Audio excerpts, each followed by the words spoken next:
Rire, c'est bon pour la santé, selon un dicton populaire. Comme moi, vous en avez certainement déjà fait l'expérience.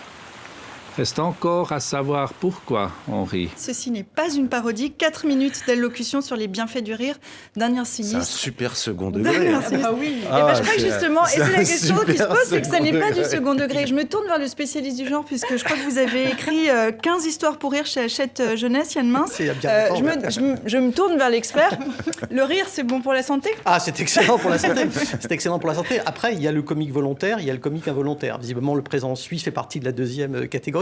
Cela dit, disserter sur le rire, en général, ça n'est pas drôle. Ce qui est bien, c'est de faire rire. Mais disserter sur le rire, je ne suis pas un lecteur de Bergson, mais tous les gens que je connais qui ont lu le livre de Bergson me disent que ce n'est pas absolument désopilant. Bon. Johann Schneiderman est venu ici, il avait pris 2 heures pour enregistrer à la radio, à la télévision, en allemand, en français, en italien et en lisant dans le prompteur. Bah oui, parce que là, il y a une chose qu'il faut. Il y a une chose qu'il faut préciser, c'est que la Suisse est un pays quadrilingue. On y parle 4 langues.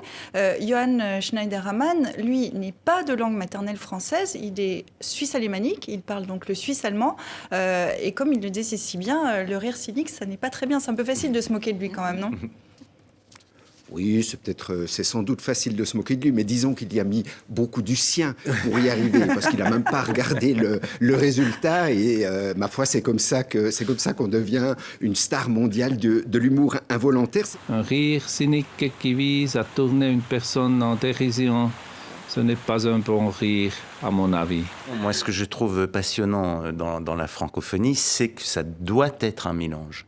Et ça doit être justement un croisement des cultures, des langues. Quand on voit à Haïti, en Afrique, bon, ce qu'il y a de passionnant, c'est ce mélange-là. Et c'est cette hybridation. C'est comment aussi des langues peuvent se mélanger, peuvent s'enrichir les unes les autres, avec évidemment un vocabulaire, etc. Bon, voilà, c'est ça la francophonie. Rire de bon cœur avec quelqu'un, c'est partager des moments de bonheur.